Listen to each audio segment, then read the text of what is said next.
Kongri, kumpulan dongeng dan cerita anak.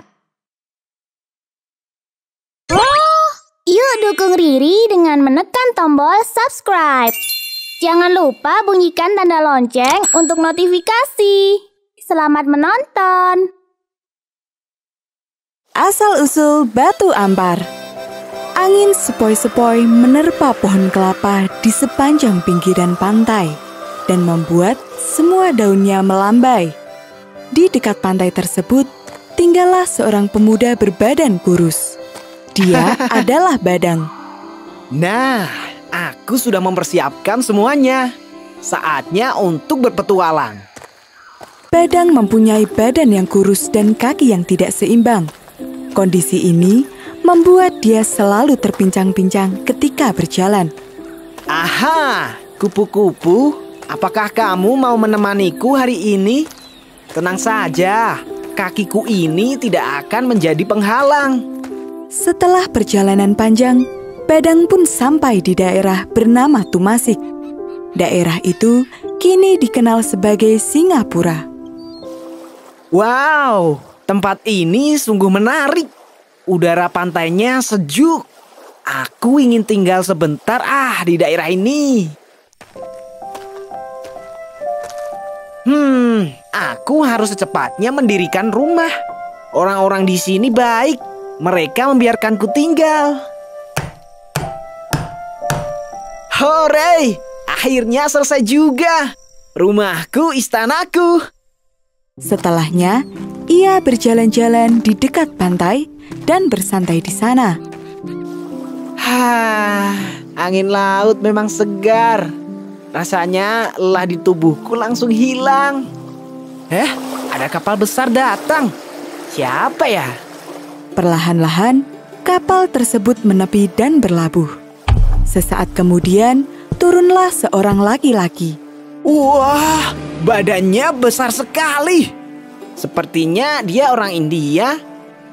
Apakah dia pemilik kapal itu? Pulau ini kelihatannya menarik untuk dijelajahi. Tidak sia-sia aku berlayar selama ini. Aku sudah berkeliling sepanjang pantai. Banyak sekali batu-batu besar. Batu besar ini bisa aku manfaatkan untuk menguasai pulau. Aku punya ide bagus. Orang India tadi pun melanjutkan kegiatannya. Tak lama kemudian, dia melihat seorang nelayan di lepas pantai. Tampaknya orang-orang di sini bertubuh kecil. Aku bisa memanfaatkan mereka. Permisi Tuan, bagaimana kondisi ikan-ikan di sini? Apakah hasil tangkapanmu banyak? Syukurlah, ikan-ikan hari ini banyak, Tuan. Sungguh menarik. Sungguh pulau yang kaya ya. Oh ya Tuan, siapakah pemimpin di sini? Aku jauh-jauh dari India, ingin menemui pemimpin dari negeri ini. Negeri ini dipimpin oleh Putri Tumasik, Tuan. Beliau tinggal di istana itu, Tuan. Benar sekali, negeri Tumasik dipimpin oleh seorang wanita. Dia dikenal sebagai Putri Tumasik. Orang India itu pun segera menuju istana untuk menemui Putri Tumasik. Pemimpin negeri ini ternyata seorang wanita. Sungguh menarik. Ini akan menguntungkan buatku. Selamat pagi, Tuan Putri Tumasik. Perkenalkanlah, aku adalah Sanjeev, utusan dari negeri India. Selamat datang aku ucapkan kepada Anda, Tuan Sanjeev. Apa tujuan Anda datang kemari? Aku datang ke sini bersama kapalku. Di dalam kapalku ada 10 kotak peti berisikan emas. Akan kuberikan kepadamu. Namun, aku mempunyai syarat sebelum semua hartaku itu kuserahkan padamu. 10 peti emas dan Anda ingin memberikannya kepada saya? Benar sekali, Tuan Putri. Itu hanya tanda persahabatan dari raja negeri kami. Baik sekali, rajamu. Lalu, apakah syarat yang kamu ajukan tadi? Syaratnya cukup mudah. Kita akan adu kekuatan. Jika Tuan Putri menang, maka emas akan menjadi milikmu dan rakyatmu. Adu kekuatan? Maksud Tuan? Aku melihat di pinggir pantai ada batu yang cukup besar. Kerahkan orang terkuatmu untuk mengangkat batu tersebut. Akan kuberi waktu seminggu untuk melakukannya. Tapi, bagaimana jika tidak ada yang berhasil? Maka negeri Tumasi ini akan menjadi milikku dan rajaku. Apakah Tuan Putri takut? Bukankah Anda memiliki banyak prajurit yang kuat? Hampir semua negeri yang saya datangi berhasil menyelesaikan tantangan ini dengan cepat. Benarkah? Jangan cemas, Tuan Putri. Tantangan ini hanyalah simbol saja. Anda pasti bisa menang. Dengan demikian, Anda akan mendapatkan emas dan menjadi negara sahabat India yang agung. Keesokan harinya,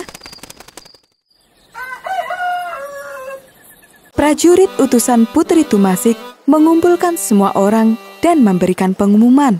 Bagi siapa saja yang berhasil memindahkan batu tersebut, dia akan mendapatkan jatah emas dari orang India dan penghargaan dari Putri Tumasik. Itu sih tidak mungkin. Batu di pantai sungguh besar dan berat. Orang terkuat di negeri ini pun pasti tidak ada yang mampu mengangkatnya. Iya, sepertinya negeri itu masih akan jatuh ke tangan orang India tersebut. Kabar tentang taruhan itu menyebar dengan cepat. Sudah lewat 3 hari, namun tidak ada seorang pun yang mendaftarkan diri dalam sayembara tersebut. Bagaimana ini? Ini sudah menjelang batas waktu. Namun tak ada dari kita yang merasa cukup kuat untuk mengangkat batu itu. Tuan Putri, mungkin tidak ada salahnya Tuan Putri berjalan-jalan dulu. Siapa tahu kita menemukan jalan keluar untuk masalah ini. Di saat berjalan-jalan di tepi pantai dan ingin melihat batu, Putri Tumasik bertemu dengan Badang.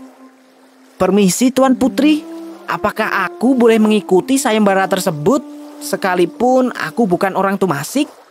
Walaupun begitu, hamba merasa terusik oleh tingkah orang India tersebut. Hamba hanya ingin membalas jasa untuk negeri ini karena telah mengizinkan hamba untuk tinggal. Tentu saja boleh. Aku hargai niatmu itu. Siapakah namamu, pemuda? Terima kasih sebelumnya. Perkenalkan, nama hamba adalah Badang. Hamba hanyalah pengembara. Baiklah, Badang. Besok kita akan bertemu dengan orang India tersebut. Kau akan mewakili rakyat Tumasik. Terima kasih sekali lagi. Esok paginya, Putri Tumasik datang ke tepi pantai bersama Badang. Inikah yang kau ajukan sebagai penantangku? Sepertinya kamu sudah siap untuk menyerahkan negerimu padaku. Lihatlah dia, tubuhnya begitu kurus. Apakah kamu telah memberinya makan yang cukup, Tuan Putri?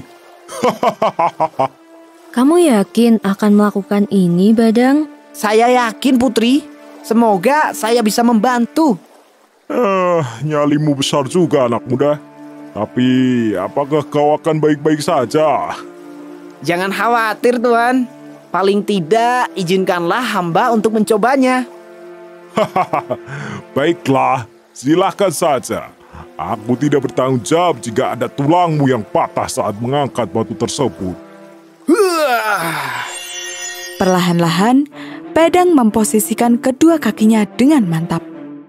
Badannya membungkuk dan hap, batu itu berhasil diangkat. Bagaimana, Tuan? Batu ini ternyata tidak begitu berat. Hal ini tentu saja membuat orang India tersebut tak percaya. Mustahil. Ini sungguh mustahil. Ternyata ringan sekali. Sebaiknya batu ini aku pindahkan karena mengganggu orang di sekitar sini. Badang pun melemparkan batu itu ke arah selatan. Wush! Batu itu terlempar ke ujung selatan Pulau Tumasik. Orang India itu akhirnya pulang ke negerinya dengan penuh rasa malu setelah dia menyerahkan seluruh peti emas sesuai janjinya. Terima kasih, Badang. Kau telah menyelamatkan negeri ini dari penjajahan. Sesuai janjiku, emas itu sepenuhnya milikmu. Terima kasih, Tuan Putri. kemerdekaan adalah hak semua bangsa. Sudah sepatutnya hamba menolong negeri ini dari penjajahan. Terkait emas, mohon maaf, sepertinya hamba harus menolaknya. Bagikanlah emas itu untuk orang-orang Tumasik. Hamba hanyalah seorang pengembara. Hamba justru akan terbebani membawa emas sebanyak itu. Astaga Badang, kau ini sungguh mulia. Aku tidak tahu harus berterima kasih dengan cara apa. Jika kau membutuhkan bantuan dari negeri ini, katakanlah kapan saja. Begitulah, Tumasik telah aman dari penjajahan. Sementara itu, di tempat jatuhnya batu yang dilempar Badang, batu telah pecah dan menjadi kepingan-kepingan yang indah. Batu-batu itu terhampar berjajar dengan rapi. Karena itulah, tempat jatuhnya batu itu kini disebut sebagai Batu Ampar, yang berarti batu yang terhampar. Pesan dari cerita ini, janganlah cepat menyerah sebelum mencoba melakukannya. Pemenang adalah mereka yang mau berjuang hingga akhir. Sedangkan orang yang kalah adalah mereka yang sudah menyerah sebelum mencoba. Halo teman-teman dan kakak-kakak semua. Pengen bisa bikin komik, game, dan animasi seperti Riri? Ikuti pelatihannya di GameLab aja. Kunjungi website kami di www.gamelab.id/kelas kreator. Dijamin gampang, siapa aja bisa.